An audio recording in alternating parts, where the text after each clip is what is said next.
पहिला आशियाई देश कोणता आहे? यामध्ये विचारलं आपल्याला पहिला आशियाई देश कोणता आहे? याचं बरोबर उत्तर मित्रांनो दक्षिण कोरिया. ऑप्शन क्रमांक 2 दक्षिण कोरिया. लक्षात ठेवायचे बघा. नाटो सायबर संरक्षण गटामध्ये सामील होणारा दक्षिण कोरिया हा पहिला आशियाई देश आहे बघा. नाटो सायबर संरक्षण गटाची स्थापना 2008 मध्ये करण्यात आली होती. लक्षात ठेवायचंय 2008 मध्ये. याचा लॉंग फॉर्म होतो बघा नॉर्थ अटलांटिक ट्रिटी ऑर्गनायझेशन. नाटोचा लॉंग फॉर्म होतो. आणि स्थापना सुद्धा विचारली जाऊ शकते. तर 1949ला स्थापना झाली होती. लक्षात ठेवा 1949ला. यामध्ये बघा 2 उत्तर अमेरिकेमधील आणि 31वा बघा फिनलँड देश आहे बघा. आणि यामध्ये टोटल 31 देश असणार आहेत. किती? 31. पुढचा प्रश्न मित्रांनो, स्वतंत्र भारतामधील पहिले मुख्य निवडणूक आयुक्त म्हणून कोणाची नेमणूक झाली? तर सुकुमार सेन. लक्षात ठेवा मित्रांनो सुकुमार सेनची स्वतंत्र भारतामधील पहिले मुख्य निवडणूक आयुक्त म्हणून बघा या ठिकाणी निवड झाली होती बघा. त्यांचा कार्यकाळ होता 21 मार्च 1950. लक्षात ठेवा 21 मार्च 1950 ते 19 डिसेंबर 1958 पर्यंत बघा ते या ठिकाणी कार्यरत होते. 5 मे 2022 मध्ये महाराष्ट्रामधील 28वी महानगरपालिका स्थापन करण्यात आली. तर ती कोणत्या जिल्ह्यामध्ये आहे?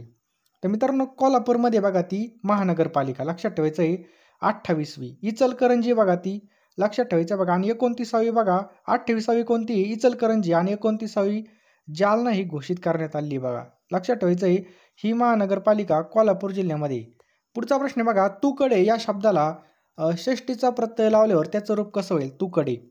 तर काय होईल बघा या ठिकाणी तुझ्याकडे होईल. मित्रांनो लक्षात ठेवा षष्टीचे प्रत्यय लक्षात ठेवायचे चा, ची, चे, झा, झी, झे हे काय आहेत बघा षष्टीचे आहेत. काराकार्थ काय याचा संबंध आहे बघा. काराकार्थामुळेच तुकडे म्हणून काय झालं तुझ्याकडे. पुढचा प्रश्न मित्रांनो, राज्यातील व्यापारामध्ये केंद्र शासनाकडून टिंबटिंब आकारला जातो. केंद्र शासनाकडून बघा CGST हा आकारला जातो. लक्षात ठेवायचं आपल्याला CGST हा आकारला जातो. शेतकऱ्यांनी टिंबटिंब या ठिकाणी बघा साराबंदीची चळवळ लागू केली होती. तर कुठं सुरू केली होती मित्रांनो? खेडा. गुजरातमधील खेडा जिल्ह्यामध्ये बघा गुजरातमधील खेडा जिल्ह्यामध्ये सतत पडलेल्या दुष्काळामुळे पिकांची स्थिती अत्यंत वाईट झाली होती. तरी सुद्धा बघा सरकार काय करायचं शेतसारा वसूल करत होते बघा. त्यामुळे गांधीजींनी काय केलं शेतकऱ्यांना शेतसारा न भरण्याचा सल्ला दिला. आणि 1918 मध्ये शेतकऱ्यांनी बघा खेडा जिल्ह्यामध्ये साराबंदीची चळवळ चालू केली होती. गांधीजींनी अजून कोणते सत्याग्रह केले होते बघा. चंपारण्य सत्याग्रह केला होता 1917 मध्ये. त्यानंतर अहमदाबाद गिरणी कामगाराचा लढा 1918 मध्ये महात्मा गांधींनी केला होता. महाबळेश्वरमधील भिलार हे जे टिंबटिंब गाव म्हणून प्रसिद्ध आहे. तर आपल्या सर्वांना माहिती आहे पुस्तकांचं गाव बघा. लक्षात ठेवायचं भिलार हे काय बघा पुस्तकाचं गाव म्हणून या ठिकाणी प्रसिद्ध आहे. हे पण लक्षात ठेवायचं पुस्तकाचं गाव. लक्षात पुस्तकाचं गाव म्हणजे या गावाजवळच प्रत्येक घरामध्ये ग्रंथालय तयार करून इतरांसाठी अनुकरणीय या ठिकाणी उदाहरण ठेवण्यात आले बघा. हल्ली या शब्दाचा विरुद्धार्थी शब्द या ठिकाणी विचारलाय. हल्ली या शब्दाचा विरुद्धार्थी शब्द आपल्याला सांगायचा आहे. क्षणिक, पूर्वी, नंतर या ठिकाणी बघा पूर्वी आणि नंतर हे काय बघा याचे दोन्ही पण ऑप्शन आपले बरोबर आहेत बघा पूर्वी आणि नंतर. नेक्स्ट आहे पहा वरुणा. काय प्रश्न बघा वरुणा हा द्विवार्षिक नौदल सराव भारतीय नौदल आणि इतर कोणत्या देशाच्या नौदलादरम्यान आयोजित करण्यात येतो? काय वरुणा. तर फ्रान्स. लक्षात ठेवा भारत आणि फ्रान्स दरम्यान हा जो काही युद्धाभ्यास आहे बघा हा आपल्याला पाहायला मिळतो. 2001 मध्ये सगळ्यात प्रथम हा सराव आयोजित करण्यात आला होता.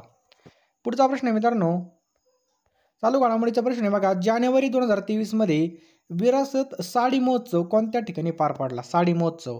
तर दिल्लीमध्ये मित्रांनो हा जो काही साडी महोत्सव आहे हा पार पडलेला. लक्षात ठेवायचे दिल्लीमध्ये. महाराष्ट्र सरकारने टिंबटिंब हा जो काही दिवस आहे हा आजी आजोबा दिन म्हणून साजरा करण्याचं ठरवलेलं आहे. तर लक्षात ठेवा 10 सप्टेंबर. लक्षात ठेवा मित्रांनो 10 सप्टेंबर हा जो काही दिवस आहे हा आजी आजोबा दिवस म्हणून जो काही साजरा करण्याचं ठरवलेलं आहे. नेक्स्ट आहे पहा देव या शब्दाचं अनेक वचन काय होईल बघा. देव. देवचं बघा देवच राहील. लक्षात ठेवा शत्रूचं सुद्धा शत्रू राहतं. पर्वतचं सुद्धा पर्वत राहतं बघा. खडूचं खडू राहतं. हत्तीचं सुद्धा हत्ती राहतं. कवीचं कवी राहतं. देवचं सुद्धा देव राहतं.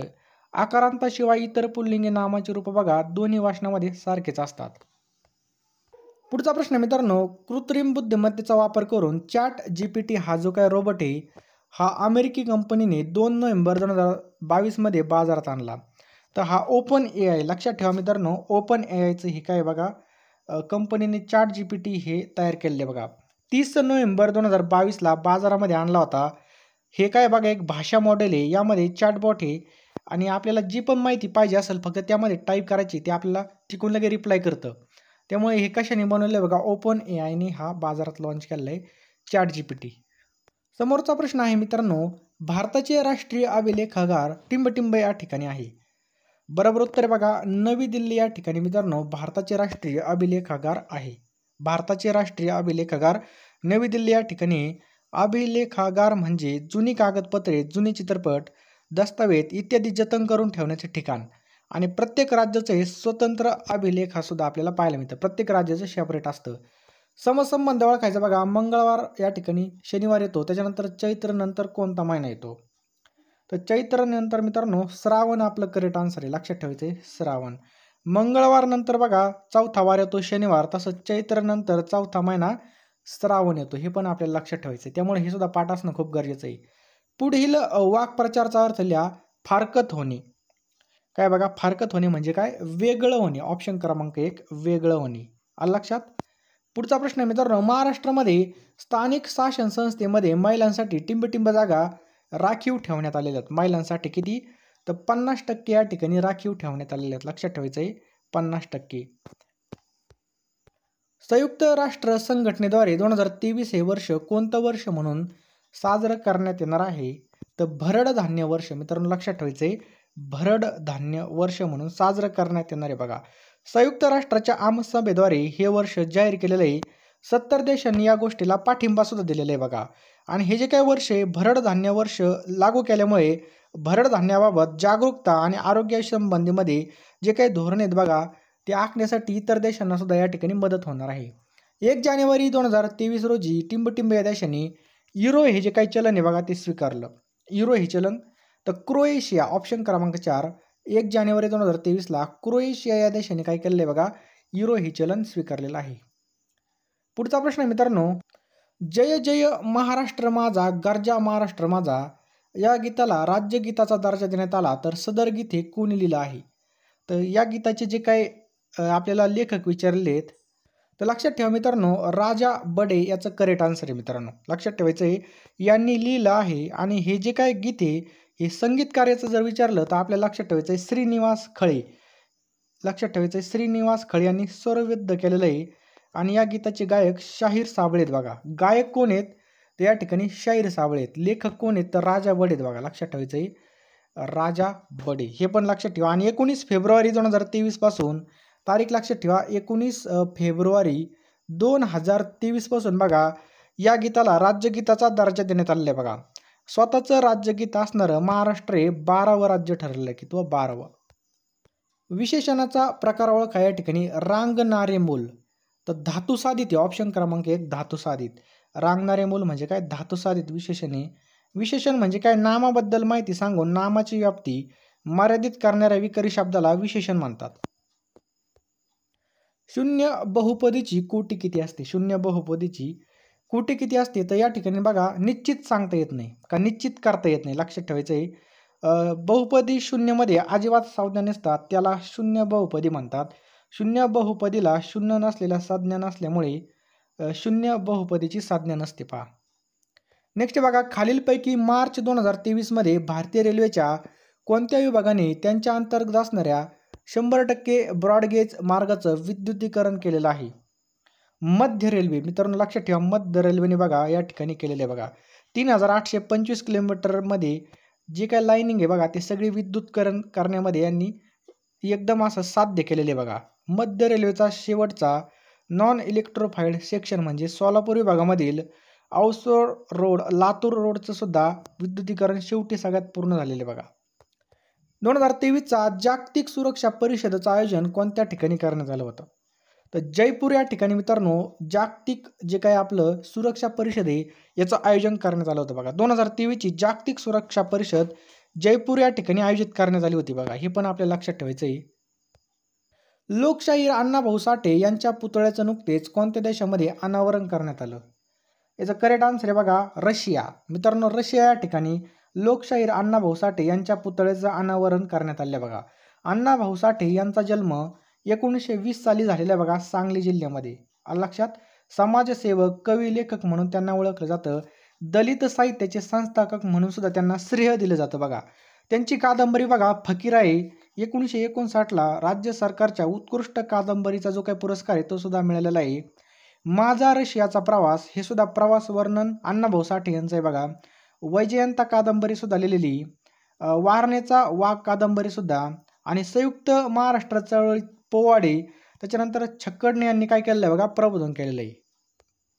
लहानपण देगा देवा, मुंगी साखरेचा रावा, ऐरावत रत्न थोर, त्यासी अंकुशाचा मारा, या पद्यपंक्तीमधील अलंकार आपल्याला ओळखायचा आहे. यामध्ये बघा दृष्टांत अलंकार आहे. कोणता बघा, दृष्टांत अलंकार. पुढचा प्रश्न आहे. आणि मित्रांनो बघा चालू घडामोडीवर हमखास प्रश्न येतात. त्यामुळे तुम्हाला जर चालू घडामोडी पाहिजे असते आणि एकदम करंट मधल्या तर माझा नंबर आहे 827555 827555 8283. या नंबरला तुम्हाला 149 रुपये सेंड करायचे आहेत आणि त्याचा स्क्रीनशॉट याच नंबरला व्हॉट्सअपला सेंड करायचा आहे. तुम्हाला मी त्वरित बघा या ठिकाणी जे काही महत्त्वाच्या चालू घडामोडी असतील पोलीस भरतीसाठी अत्यंत योग्य दरामध्ये तुम्हाला मिळून जातील आणि पेपर होईपर्यंत तुम्हाला चालू घडामोडी पुरवल्या जातील. त्यामुळे ज्यांना लगेचच्या लगेच घेऊन टाका, कारण की पैसे आपण कधी पण कमवू शकतो, परंतु एक एक मार्क आपल्यासाठी महत्त्वाचा असतं मित्रांनो.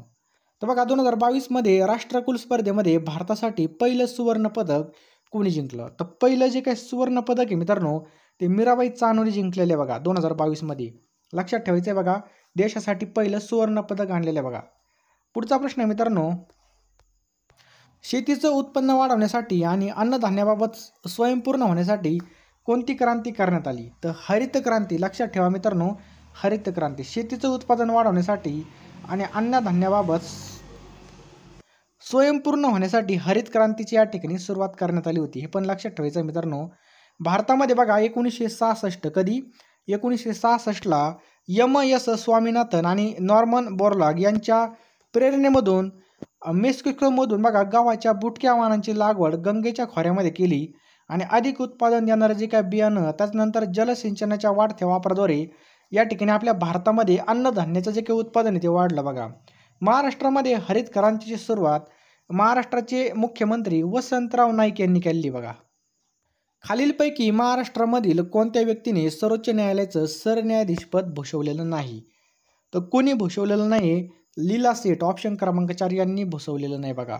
महाराष्ट्रामधील कोण कोण झालेलं आहे? तर प्रल्हाद गजेंद्र गडकर, त्याच्यानंतर शरद बोबडे, त्याच्यानंतर यशवंत चंद्रचूड हे सुद्धा झालेले आहेत. सरन्यायाधीश बघा भारताचे पहिले सरन्यायाधीश H.J. काणे होते आणि आत्ताचे कोण आहेत बघा धनंजय चंद्रचूड हे 50वे. लक्षात ठेवा. ऐकू येणे काय प्रश्न बघा, ऐकू येणे या अर्थाचा पुढीलपैकी कोणता वाक्प्रचार पर्यायामध्ये आलेला आहे? म्हणजेच काय, कानावर पडणे. लक्षात ठेवा मित्रांनो, कानावर पडणे. पुढीलपैकी कोणत्या हक्काचा समावेश मानवी हक्कामध्ये होत नाही? यामध्ये मित्रांनो माहितीचा अधिकार. लक्षात ठेवा, माहितीचा अधिकार यामध्ये बघा मानवी हक्कामध्ये याचा समावेश होत नाही. आलं लक्षात. पुढचा प्रश्न बघा, भारताने टिंबटिंब यांच्या नेतृत्वाखाली पहिली विश्वचषक क्रिकेट स्पर्धा जिंकली होती? तर कपिल देव. लक्षात ठेवा मित्रांनो, यांच्या नेतृत्वाखाली पहिली जी काय बघा विश्वचषक क्रिकेट स्पर्धा जिंकली होती बघा. 1983च्या विश्वचषकाचा जो काही सामना आहे भारत आणि वेस्ट इंडिज या देशादरम्यान झाला होता. अंतिम सामन्यामध्ये भारताने 43 धावांनी वेस्ट इंडिजला पराभूत केलं होतं बघा. पुढचा प्रश्न पहा, खालीलपैकी आपल्याला चुकीची जोडी ओळखायची बघा. या ठिकाणी चुकीची जोडी.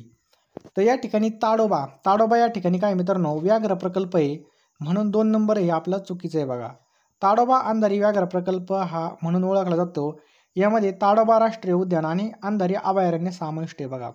आणि मित्रांनो जे काही ताडोबा आहे हे महाराष्ट्रामधील सर्वात जुनं राष्ट्रीय उद्यान आहे बघा आणि त्याचं क्षेत्र किती बघा 623 किती बघा 623 चौरस किलोमीटर आहे बघा. माथेरान काय आहे थंड हवेचे ठिकाण, एकदम बरोबर आहे. कोल्हापूर या ठिकाणी महालक्ष्मी मंदिर प्रसिद्ध आहे बघा. या ठिकाणी अजिंठा या ठिकाणी अजिंठा वेरूळला 1983 साली काय भेटलेलं आहे जागतिक वारसा स्थळाचा दर्जा मिळालेला आहे. तुझे नाव काय या वाक्यापुढे कोणतं विरामचिन्ह येईल? तुझं नाव काय? तर या ठिकाणी मित्रांनो प्रश्नचिन्ह येईल. या ठिकाणी प्रश्न विचारलेला आहे तुझं नाव काय, यामध्ये प्रश्नचिन्ह येईल आणि वाक्यात कोणाला तरी या ठिकाणी प्रश्न विचारलेला आहे बघा. 1 मिलीमीटरचं 1 सेंटीमीटरशी असलेलं गुणोत्तर किती आहे या ठिकाणी विचारलं आहे. तर या ठिकाणी एकदम सोपं आहे बघा 1:10. ऑप्शन क्रमांक या ठिकाणी 3 आपलं करेक्ट आन्सर होईल बघा. हितोपदेश काय प्रश्न आहे, हितोपदेश या संस्कृत ग्रंथाचा जर्मन भाषेमध्ये अनुवाद कोणी केला? तर फ्रेडरिक मॅक्स मुलर यांनी बघा या ठिकाणी अनुवाद केलेला आहे बघा.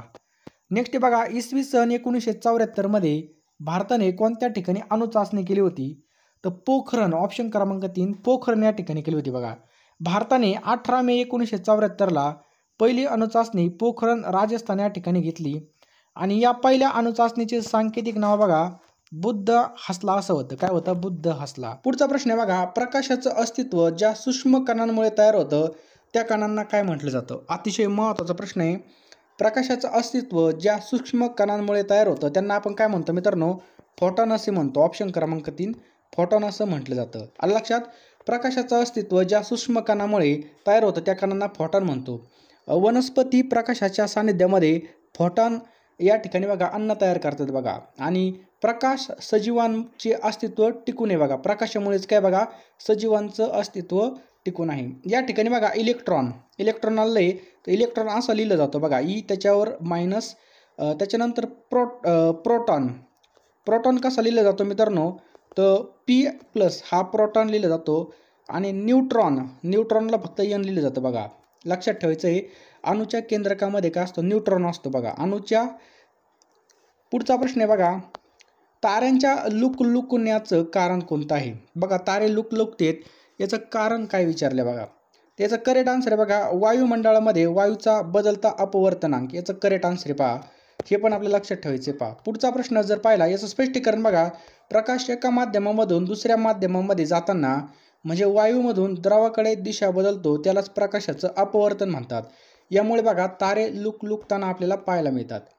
ध्वनीचं प्रसारण कशातून होत नाही? बघा जे काही ध्वनी असते याचं जे काही प्रसारण आहे कशामधून होत नाही? तर निर्वात पोकळीमधून या ठिकाणी होत नाही पहा. पुढचा प्रश्न मित्रांनो, वटवाघूळ अंधारामध्ये उडू शकतात याचं कारण विचारलंय. तर बघा त्यांनी निर्माण केलेल्या जे काही ध्वनी लहरी असतात त्यांना मार्गदर्शक ठरत असतात बघा. ते ध्वनी लहरी निर्माण करतात त्यामुळे ते कुठं पण धडकत नाही. त्यांना जे काही रिफ्लेक्शन होतं त्यानुसार बघा ते उडत असतात बघा. वटवाघूळ बघा निशाचर प्राणी हे फक्त रात्री बाहेर पडतात आणि भ्रमण करताना आवाज करत आणि ध्वनी लहरीच्या दिशेने प्रवास करतात. ध्वनी लहरीमुळे बघा त्यांना मार्गामध्ये कोणता अडथळा आहे हे लगेच समजतं बघा. वटवाघूळ बघा 2000 ते 1,00,000 Hz म्हणजे हर्ट्झपर्यंतचा आवाज या ठिकाणी ऐकू शकतात. पुढचा प्रश्न बघा, ध्वनीचा सर्वसाधारण हवेमधील वेग किती असतो? अतिशय महत्त्वाचा प्रश्न आहे. हा प्रश्न सुद्धा 10 पेक्षा जास्त वेळेस रिपीट झालेला आहे. याचं करेक्ट आन्सर आहे मित्रांनो 344 मीटर प्रति सेकंद. लक्षात ठेवायचं बघा 344 मीटर प्रति सेकंद इतकं वेग असतो पहा. पुढचा प्रश्न मित्रांनो, ध्वनी ऊर्जेचं प्रसारण टिंबटिंब तरंगामार्फत होतं. तर ध्वनी ऊर्जेचं जे काही प्रसारण आहे मित्रांनो हे अणुतरंग, ऑप्शन क्रमांक 1 अणुतरंगामार्फत होतं बघा. जेव्हा माध्यमामधील कणांची हालचाल विक्षोभाच्या समांतर दिशेने होते म्हणजेच माध्यमामधील कण एका ठिकाणामधून दुसऱ्या ठिकाणी जात नसून फक्त मध्यस्थितीच्या पुढे आणि मागे आंदोलित होत असतात त्यांना बघा अणुतरंग असे म्हणतात. बघा काय पुन्हा सांगतो, जेव्हा माध्यमामधील कणांची हालचाल विक्षोभाच्या समांतर दिशेने होते म्हणजेच माध्यमामधील कण एका ठिकाणापासून दुसऱ्या ठिकाणी जात नसून फक्त मध्यस्थितीच्या पुढे आणि मागे आंदोलित होत असतात त्याला अणुतरंग असे म्हणतात. बघा याची व्याख्या ही. आणि ध्वनी हे अणुतरंगाचं काय बघा उदाहरण आहे मित्रांनो. पुढीलपैकी कोणत्या कारणामुळे ध्वनी निर्माण होतो? अतिशय महत्त्वाचा प्रश्न आहे. हा प्रश्न लातूर पोलीसला विचारला होता 2017 मध्ये. तर माध्यमामधील जे काही कण आहे मित्रांनो त्या कंपनामुळे, लक्षात ठेवायचं आहे माध्यमामधील कणांच्या कंपनामुळे काय होतं बघा ध्वनी निर्माण होतो. ध्वनी लहरी बघा कंपनामधून तयार होत असतात. ध्वनी लहरी वाहण्याच्या माध्यमासाठी जे काही ध्वनी लहरी मित्रांनो ते वाहण्यासाठी माध्यमाची काय असते बघा आवश्यकता असते. पुढचा प्रश्न काय बघा, आवाजाची टिंबटिंब डेसिबल ही अधिकतम पातळी मनुष्य सहन करू शकतो. तर बघा 85 डेसिबल पर्यंत बघा या ठिकाणी मनुष्य सहन करू शकतो बघा. आवाज किंवा ध्वनीची जी काही तीव्रता आहे मित्रांनो ती डेसिबल म्हणजे DB मध्ये मोजली जाते. हे काय बघा त्याचं एकक आहे. 85 डेसिबलपेक्षा अधिकचा आवाज दीर्घकाळ राहिल्यास व्यक्तीला बघा अनेक समस्या उद्भवतात.